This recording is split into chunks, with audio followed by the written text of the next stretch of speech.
Hi, this is Dr. Pedro Ramirez, editor-in-chief of the International Journal of Gynecological Cancer. And today I have the great pleasure of interviewing for this podcast Dr. Betty Suh-Burgmann, who is in the Division of Gynecologic Oncology at the Permanente Medical Group in Walnut Creek, California, and the Division of Research at the Kaiser Permanente Northern California, Walnut Creek, California. The title of this article that was recently published in the American Journal of Obstetrics and Gynecology is Ovarian Cancer Risk Among Older Patients with Stable Adnexal Masses. Betty, welcome to the podcast and thank you for accepting our invitation. Well, thank you. It's a pleasure to be here. So, really very interesting article, of course, obviously, and a very interesting topic as many of us see patients in exactly this type of scenario. And I think we can all recognize that we often see older patients who come in for an adnexal cyst that is not really that worrisome. And we wonder as to what to do and how to really counsel that patient. So I wanted to start by discussing as to why you thought this was a relevant question to address and what your hypothesis was as you designed the study. Yeah, well, again, thank you for having me. As you say, adnexal masses are really one of the most common problems that gynecologists and gynecologic oncologists manage.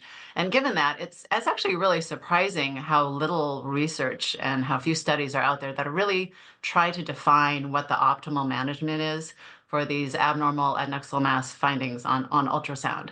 It used to be the teaching that an adnexal mass in a postmenopausal woman was cancer until proven otherwise, right? And that was probably true back in the days when the only way that a woman with an adnexal mass came to medical attention was either because you could feel the mass on exam or because she had like really severe persistent symptoms. But nowadays, there was so much imaging, right? Not just ultrasound, but we've got CT, MRI. A huge proportion of these adnexal masses are discovered incidentally. Often those patients are asymptomatic, and the vast majority of adnexal masses in, postmenopausal patients, as in, premenopausal patients, are benign. But we really kind of haven't updated our approach to the masses to sort of align with that new reality, in my opinion. So, the alternative to surgery is observation, which is, usually done with repeat ultrasound. But then what so often happens is you get the repeat ultrasound and the mass looks the same. And so then you get another repeat ultrasound and it looks the same again. And that process sort of continues. But at some point, the question arises, when can we stop? Like, how long is long enough for us to be adequately reassured that this thing isn't a cancer? And again, even though that question arises all the time in clinical practice, there really hadn't been a study that had tried to answer that question. So we wanted to know, we set out to answer what is the actual risk of malignancy among older patients who undergo ultrasound observation, and how is stability over time, how does that affect risk? And our hypothesis was that, the longer that a mass was stable, the lower the risk of cancer would be, because I think we all, generally, understand that by their nature, cancers are, unlikely to stay the same over long period of time. But, again, nobody had really looked at that question, so we really were trying to approach that question.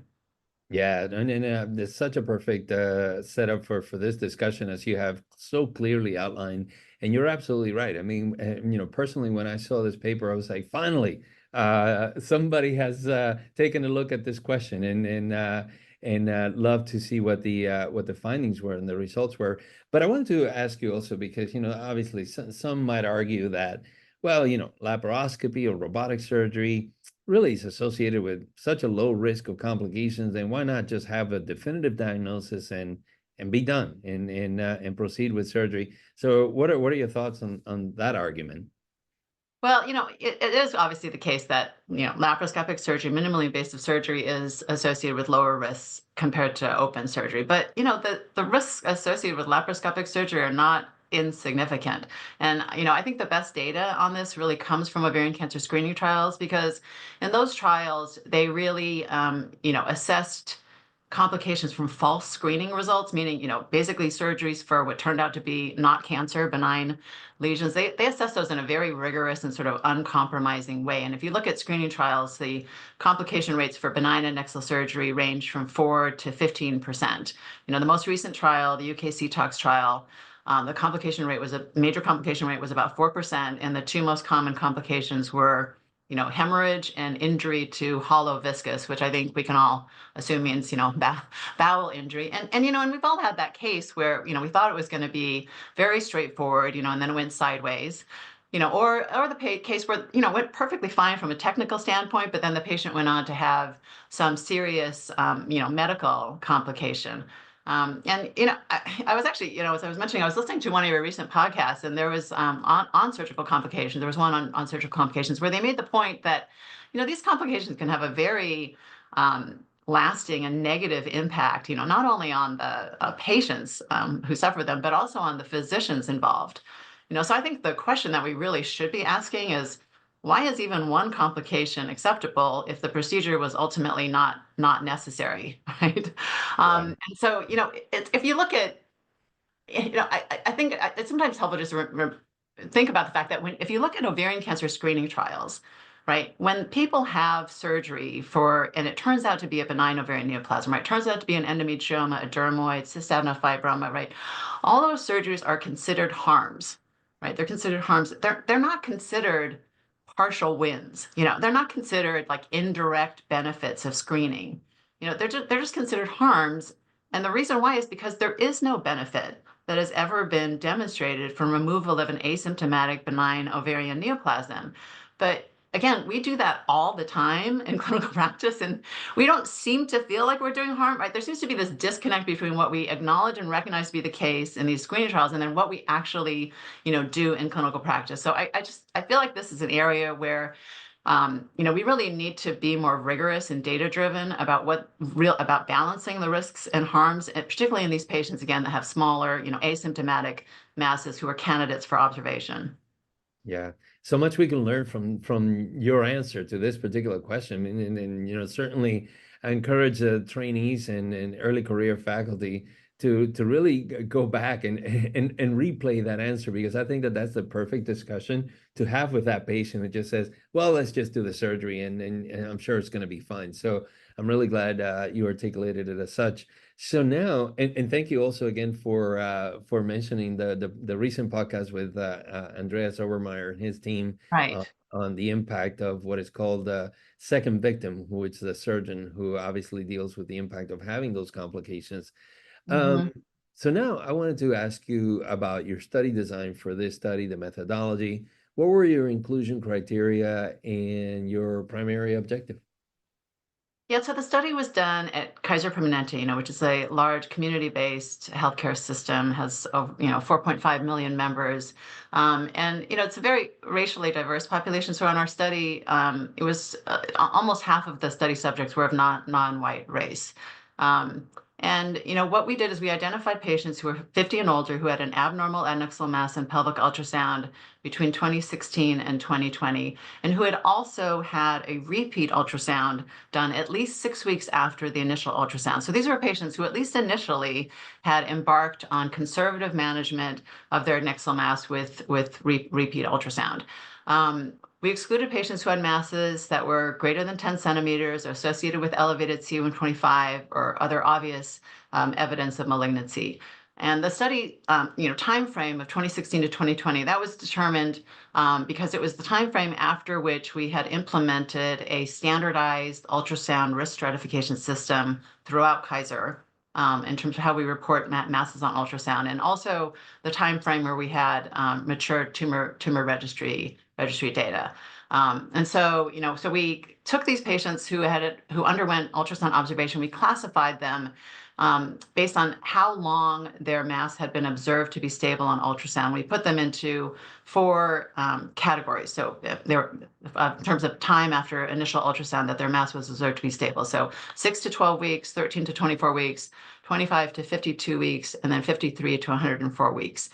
And then what we did is we looked, with about 3.7 years median follow-up, we looked to see, who got cancer, and we assessed the risk of cancer for the patients in each of those groups. Excellent. So we wanted to ask you a few questions still about the methodology, and some of these questions came from our fellows before we get into the results. And this question comes from Jose Vilches. He's in Malaga, Spain. and he talks about the selection of patients by age, which, by the way, when I saw the inclusion of older patients, meaning older than 50 years of age, I was like, oh my God, personally touched that I'm already categorized into that into that criteria as an I'm with you. I'm with you. older Yeah. patient. But his question was why select by age and not by menopausal status? Yeah, it's a good question. So, menopause is obviously really kind of a retrospective diagnosis in that, it requires that people look back for the previous 12 months and report that they've not had a menses. And it's not like we're surveying people every month, to update their status. So it tends to be a diagnosis that's not necessarily made in a consistent fashion or in a timely fashion. So for that reason, the average age of menopause in the U.S. is 51, and we decided to use age 50, which I think is a common proxy for menopause used in many studies. The other reason is, our primary outcome was ovarian cancer, and really, age is really the predictor, not so much menopausal status for cancer. So in that regard, it made sense to define the population by age. Okay. And then you had a requirement for ultrasound reporting, describing ultrasound characteristics. I believe there were three different domains that were described. I was wondering if you can tell us a little bit about those and why were these categories used? Yeah, so again, we have a standardized ultrasound risk stratification system within Kaiser, and this was developed and implemented in 2016. And we in that system, there's three abnormal categories that basically capture all adnexal masses apart from functional cysts and small simple cysts. And so category one represents cysts that have classic features of common benign neoplasms like dermoid, endometrioma, hydrosalpinx, or thinly septated cysts. Category two are basically cysts with what we consider a minor solid component, so less than a centimeter, no blood flow. Is the solid area. And category three is cysts with a more significant solid component, so either bigger than a centimeter, multiple solid components, or components with blood flow. And what we did is, in the first year of implementation, 2016, we prospectively validated the system among about 7,000 patients that year who had abnormal adnexal masses on ultrasound. And we published those findings in the Green Journal in 2018. And we showed that our reporting categories correlated with distinct levels of cancer risk.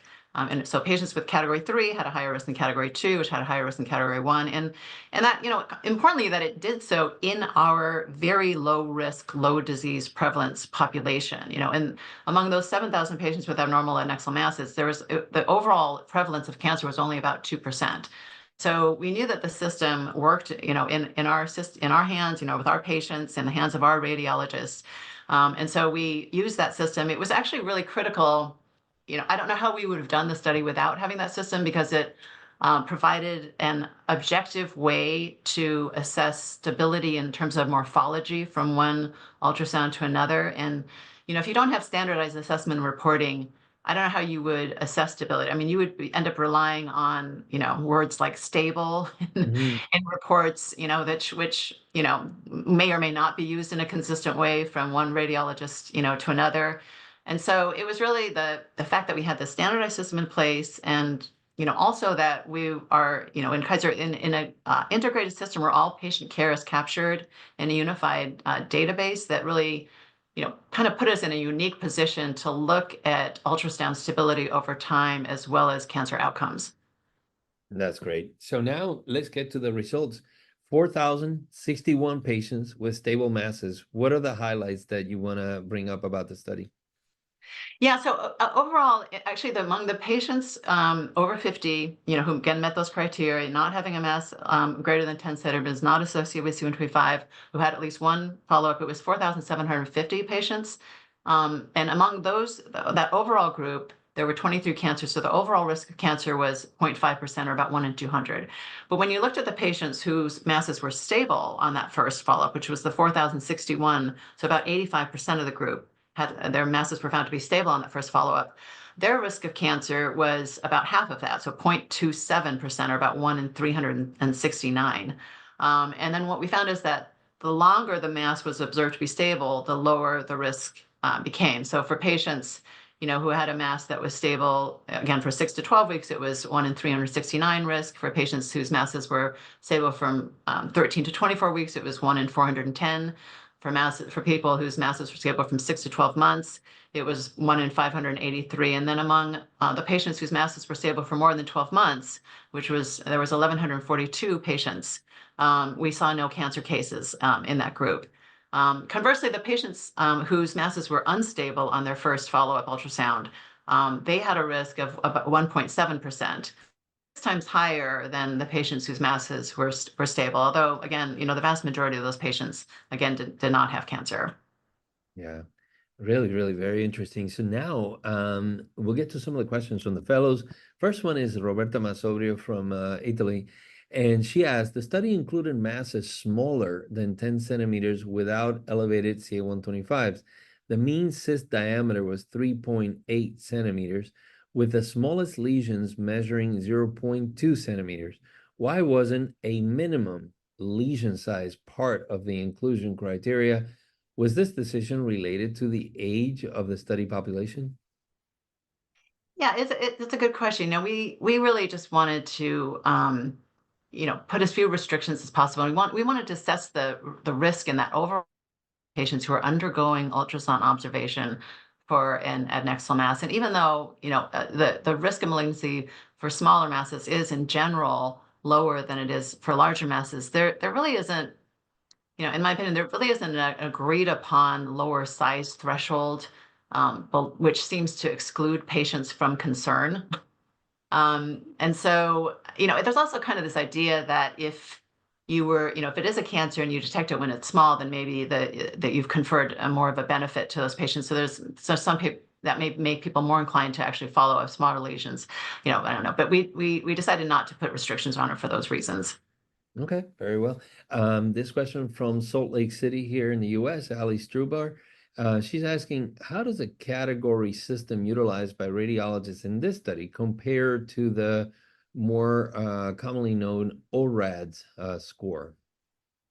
Yeah, thank you for that question. So, the Kaiser system was developed and implemented in 2016, like I mentioned. ORADS was published in 2018.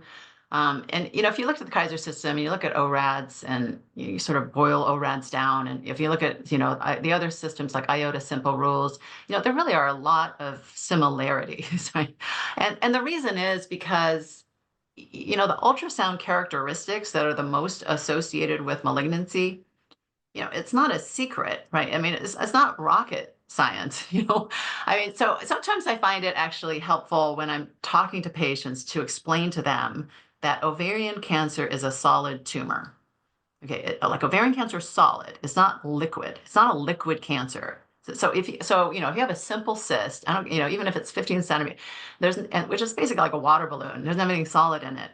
Very unlikely that's a cancer, right? And indeed, simple cysts have been shown to be associated with a near zero risk, of ovarian cancer. And so, solid components have been shown consistently to be, the strongest characteristic associated with malignancy, blood flow in solid components, and then size over 10 centimeters. And those really form the core of our system, as well as, I think it's fair to say, the core of ORADS, as well as IOTA simple rules. Right. I mean, the Kaiser system is simpler than ORADS because when we developed the system, we really tried to make it as simple as possible because it was very important to us that it be usable, in diverse hands. So, for example, in ORADS, asks radiologists to score blood flow 1 to 5, right? And whereas in the Kaiser system, we just ask blood flow yes or no. Because we, frankly, and I am still, frankly, skeptical that kind of discrimination of 1 through 5 is going to be made in a consistent way from one radiologist to the next. So committee, ORADS ultrasound and MRI committees for the American College of Radiology. So I'm, invested in that work. And, I think the goal of standardized adnexal mass assessments on ultrasound is one that we should all be getting behind. But I do have my concerns about the systems in their current form, just because of the level of complexity. And I worry that, they could, particularly in low risk, low disease prevalence populations, potentially drive unnecessary surgery and unnecessary additional imaging. And so I really want to see a true validation study that shows that those systems work well in the hands of regular radiologists in low disease prevalence settings. Excellent. So let's move to a question from Elena Rodriguez in Spain, and she's asking, how do you think about the determination of working with not just the ultrasound findings, but also the CA-125, and how does that factor into your decision making, your discussions? Yeah, so it's a good question. I don't know that there's really any data about the value of repeat CA-125 among patients undergoing repeat ultrasound. Again, for this study, we excluded patients who had elevated CA-125. But in general, when we follow patients, in our practice, we recommend that and these are patients who had obviously a normal CA-125 initially. We recommend that the CA-125 be repeated at the time of repeat ultrasound. It sort of makes sense to me that if the mass was found to change, that you would want to know whether the CA-125 changed. And then if the mass is stable, knowing that the CA-125 is also completely stable does provide some additional reassurance, although it's obviously not completely excludes the likelihood of cancer, but it is still somewhat reassuring. So that's what we do in our practice. But it is an area where I think research is needed to really define what the value is of repeat CA-125. Yeah. And another question from Elena, and I think you alluded to it a little bit earlier, but she wanted to know, did you evaluate the possible relationship between the ultrasound categories you described of the cyst and the development of cancer in both the stable and non-stable cyst groups?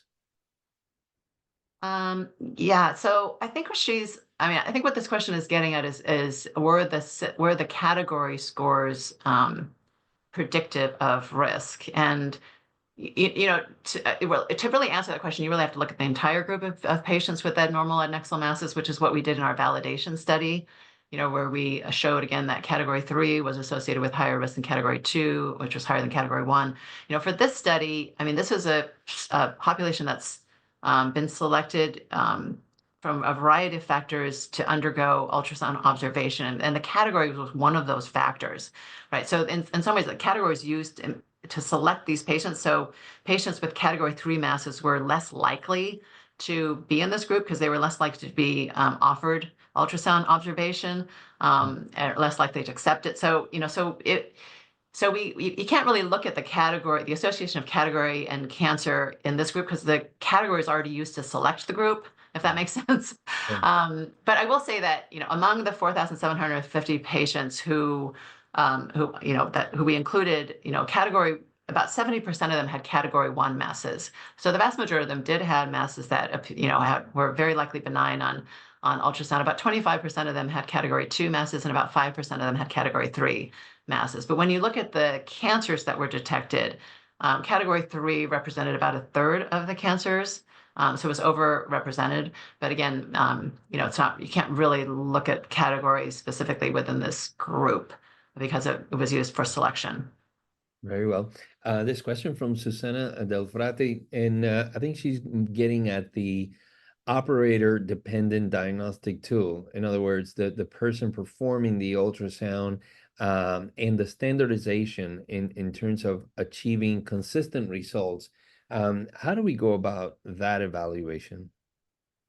Yeah, so in this study, the standardized assessment that patients had that determined whether the mass was considered stable or not, that was done in the course of their actual care, right? So it was done, not retrospectively, but at the time of their actual ultrasound, the system was already in use, and that was implemented. So I do think that. And I'm not sure if this is what she's getting at. I mean, a lot of validation studies or a lot of studies looking at ultrasound algorithms are done where they're done retrospectively, where you have a small group of radiologists who reread the ultrasound, reinterpret the images, apply the algorithm, and then base what they find based on the algorithm, and they correlate that with patient outcomes. And I do think that methodology, which is actually very commonly used, does pose a significant risk of bias. and potentially really limits the generalizability, right? It's one thing to say that an ultrasound system works well, in the hands of a small number of expert radiologists when rereading the ultrasounds for the purpose of research, right? And another thing to say that it works well in the hands of regular radiologists in the course of actual care. So I'm not sure if that was exactly what she was getting at, but I do think that what we want to see, and what I think really represents true validation, is when you see these systems really being used in real life, in real practice. Yeah. And this next question, I think, certainly also calls for the what we were talking about initially with regards to like for how long do you keep evaluating these patients? And Mina Dages from Turkey, she's asking, in light of the very low ovarian cancer risk, 0.27% among patients with stable adnexal masses, how might this study challenge the current standards of this long-term surveillance? And what alternative strategies could be proposed to safely reduce the frequency of these continuous ultrasounds? Yeah, no, it's a great question. I don't know that there really are current standards for long-term monitoring. I mean, I think because of the positive data, people are doing all kinds of different things out there, right? They're kind of making it up. And I think that there's some clinicians who routinely recommend surgery for any mass that's persistent, right? I think probably the most common thing is, to be frank, is if a patient with a stable persistent mass, asymptomatic, is deemed to be a good surgical risk, right? It looks like the surgery is going to be easy, then those patients are kind of encouraged to have surgery. And if the patient's obese or has a bunch of other medical problems, that they're encouraged to have prolonged observation. And none of that's data driven, right? It's kind of more, I don't know, convenience driven, right? So, if one looks at other cancer surveillance guidelines, like, so for example, the Fleischner Society guidelines for follow-up of lung nodules on CT scan, right? They really don't recommend any follow-up if the lung nodule is assessed to have a risk for cancer of less than 1%. Right. So by that standard, we really shouldn't be doing any follow-up ultrasounds once patients had at least one, right? Because based on our findings, once they've had one follow-up ultrasound that's stable, their risk of cancer is already less than 1%.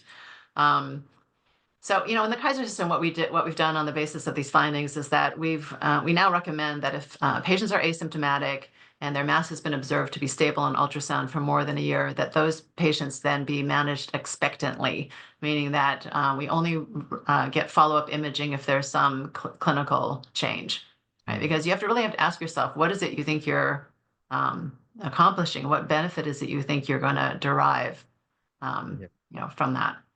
Yeah, absolutely. I'm glad you said that because of course, obviously, it's also an element of a lot of anxiety for patients. Like, for how long are we going to keep doing this? And every time they come in for those studies, there is that element of what will it show. This next question, Roberta Masobrio, she's asking, in your opinion, and based on the results of the study, should follow-up strategies for these masses or cysts be tailored differently according to patients' age? Well, yeah, I mean, that's a good question. And yes, I do think they should be tailored by age, because age is an independent predictor of cancer, right? Independent of ultrasound. So, since follow-up ultrasound is really only going to be offered to people who have masses less than 10 centimeters, right? I mean, if a patient has a mass greater than 10 centimeters, I mean, it's very likely that's symptomatic, right? And it's also very likely the patient's going to want it out. It's alarming, right? It's also hard to, assess on ultrasound masses bigger than 10. It's hard to actually see the whole thing on ultrasound. So, for that reason, in general, within the Kaiser system, we generally recommend surgery be considered for any masses greater than 10 centimeters. So the patients who are really directing towards follow-up generally tend to be people with smaller masses, right, who are relatively asymptomatic, obviously not associated with elevated CA125 or other evidence of malignancy. And so what we did in the Kaiser system is we assessed the risk for those people. As we accumulated data, we're like, what is the risk for these people? Let's exclude the people who have the big masses and the elevation, and because that's who we're actually going to be, using the ultrasound system for. And so we assessed the risk by category, and then we stratified by age. And we have management guidelines in our system for different risk groups. So, for example, we found that older patients over 50 with category 1 masses have a risk of about 1 in 500, okay, of cancer. And this, again, these are smaller masses not associated with elevated CA225. And then we found that the younger patients with the category 2 masses have about that same risk, about 1 in 500. So we're recommending the same management for those two groups because they have the same risk. So in other words, we want to have the management be based on risk, not on ultrasound category. And the risk is determined by both the age and the ultrasound category, right? So it's that principle of like same risk, same management, right? That is used successfully, for how we manage cervical cancer screening abnormalities, right, with the ACCP guidelines, and I think that makes a lot of sense. Yeah. So before we get to some of our concluding questions, Susana Del Frate is asking about obviously the impact on cost and cost effectiveness, and I'm sure obviously there has to be an impact on these endless surveillance ultrasounds. Can you comment, and particularly in your system as it pertains to the cost impact on the results of the study? Yeah, well, I think that there's, no evidence that prolonged ultrasound monitoring is cost effective. I think that it's clear that short-term monitoring can have some value, right? It's informative to see what a mass's behavior is over the short term. And as I said, among the patients whose masses were unstable at their first follow-up ultrasound, their risk of cancer was 1.7%. It was 6 times higher, right? So you do gain valuable information over short-term monitoring, but clearly there's no cost effectiveness that one can expect to get from ultrasound monitoring from the standpoint of ovarian cancer mortality, right? I mean, if we know from screening that screening and early intervention for screen detected masses did not impact ovarian cancer mortality, it's just not logical to expect that ultrasound monitoring and intervention, for a population with clinically detected masses is going to impact ovarian cancer. I mean, it's just not logical to expect that that's the case, right? I mean, so ultrasound monitoring compared to surgery is cost effective as long as it doesn't eventually lead to surgery. And again, the longer you do the ultrasound monitoring, the more likely it is you're going to get incidental additional findings that may drive surgery. The more likely it is that the patient's just their anxiety level goes up and up to where they're finally like, I just need this thing out, and so I think that if you really want to think from a cost effectiveness standpoint, the evidence really points to short-term monitoring that's very limited in duration, and if those masses are stable, to not continue the monitoring, and because that will only drive potentially unnecessary surgeries. Great. And Betty, what would you say are the limitations of your study? Well, so we did exclude some patients. As I said, we excluded patients with masses greater than 10 centimeters who had, elevated CA25. So obviously, none of these findings necessarily apply to those patients. We had a median follow-up of 3.7 years, and it's possible that there's some, tumors like granulosa cell tumors, some very indolent tumors, or some borderline tumors that may not have been diagnosed and become clinically apparent during that time interval. Although I guess I would question whether the outcomes would be different for those masses by detecting them on ultrasound follow-up versus just when they became clinically symptomatic. So I think just the fact that we had defined the population in those regards obviously limits the generalizability of the patients with those characteristics. Yeah. And now, as a last question, this is from Mina Dages in Turkey. We certainly talked about the patients where you would consider not continuing with ultrasounds, and certainly there are those patients that, based on the risk category, you say, well, yeah, we really should proceed to go to surgery. Her question is, what factors do you believe should primarily drive the decision to continue with ultrasound monitoring in these elderly patients? Yeah, I really don't see that there's any data to support prolonged monitoring for patients, really regardless of age, if the mass is being found to be stable. I don't think that as a field, or as especially, we have really grappled with in a rigorous way this question of balancing risks and benefits for how we manage these smaller asymptomatic masses that are not associated with obvious signs of malignancy. I think it's, so there's now been some randomized controlled trials of ovarian cancer screening that have found that ultrasound, as well as CM25, does not reduce the likelihood of you dying of ovarian cancer, right?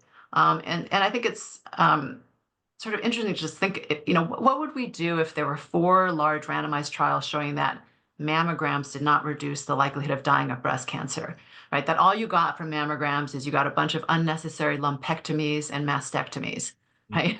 And there was no trial showing a benefit. All you had was 4 trials showing non-benefit, showing that all you got was harm. What would we do? Well, I'm pretty sure we would stop doing mammograms, right? Like we'd be stop, don't do it anymore. Obviously, the problem is that it's very rare to get a mammogram for any reason other than screening, whereas we use ultrasound all the time for a variety of clinical indications. We want to look at the fibroids, right? We want to find the IUD. The patient's got bleeding. We want to look at the endometrial stripe. But every time you order that ultrasound, particularly an older patient, you are inadvertently doing screening, which we know is a bad idea, which we know is associated with harm. So I feel like there needs to be more recognition of the fact that we are set up here. It's a setup. We're set up to do harm. Patients are set up to have harm done to them. And I think, we need to be I think we should be very circumspect about taking surgical interventions for asymptomatic smaller masses on ultrasound not associated with other signs of malignancy. I think directing those patients to ultrasound observation in lieu of surgery, and then being disciplined about limiting the duration of monitoring if the mass proves stable. I think that's the best strategy for mitigating harm in these patients. Betty, thank you so much. This has been really an outstanding opportunity to discuss on such a wonderful paper and really a very important topic. Thank you for accepting our invitation.